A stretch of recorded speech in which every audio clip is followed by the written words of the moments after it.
Selamat pagi Bu Ivi dan teman-teman. Kami dari kelompok pertama. Kami akan menceritakan tentang kisah Kain dan Habel. Kelompok kami beranggotakan saya Jessica sebagai pencerita. Saya dosen sebagai Allah. Saya Charlene sebagai Habel. Saya Moses sebagai Kain. Adam dan Hawa mempunyai dua orang anak kembar, namanya Kain dan Habel. Kain bekerja sebagai petani, sedangkan Habel bekerja sebagai seorang pengembala ternak. Aku akan mempersembahkan yang terbaik kepada Tuhan, anak domba yang masih gemuk dan masih muda. Inilah tanda syukurku kepadamu. Aku akan mempersembahkan hasil kebunku, tapi aku akan mempersembahkan yang busuk saja. Tuhan, terimalah persembahanku. Inilah tanda syukurku kepadamu, anak domba yang masih muda dan gemuk. Tuhan, terimalah persembahan buah-buahanku ini. Inilah tanda persembahan syukurku kepadamu.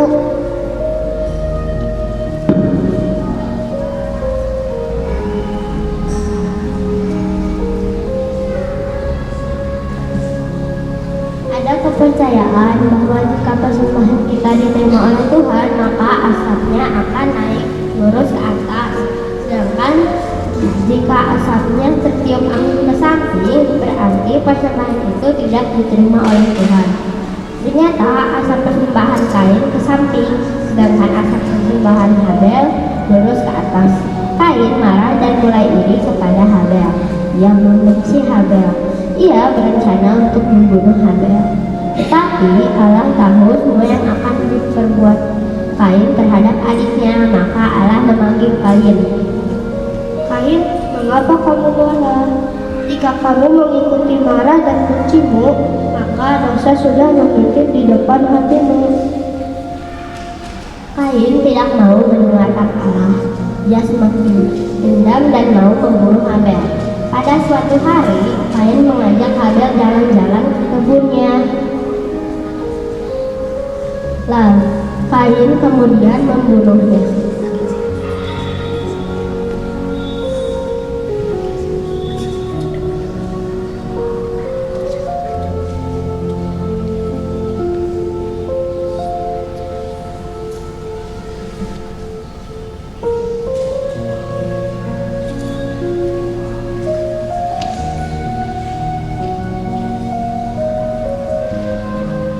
Habel menemui ajalnya. Dia mati di tangan kakaknya.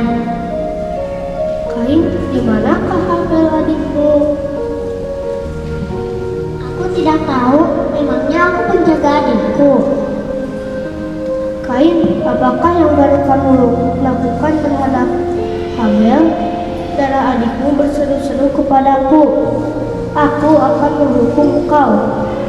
Kau akan menjadi pengembara di muka bumi ini. Tuhan, hukuman ini terlalu berat. Aku akan dibunuh oleh orang lain yang aku jumpai. Tidak, Kain. Tidak ada orang yang akan membunuhmu. Aku akan memberi tanda di dahimu supaya tidak ada yang akan membunuhmu.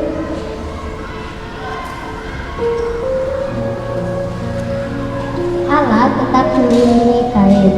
Tuhan mengampuni perbuatan Kain. Akhirnya Kain pergi dari Taman Eden dan menetap di tanah Nod sebelah timur Eden. Demikianlah kisah Kain dan Habel dari kelompok kami. Pesan yang dapat kita ambil dari cerita ini adalah: pertama, jika ingin berbagi harus dengan hati dan ikhlas. Kedua, kita harus baik kepada semua orang. Ketiga, kita harus mempersembahkan yang terbaik kepada Tuhan. Keempat, kita tidak boleh iri kepada sesama.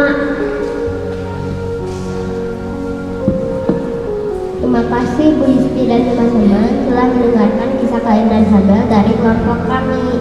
Selamat pagi.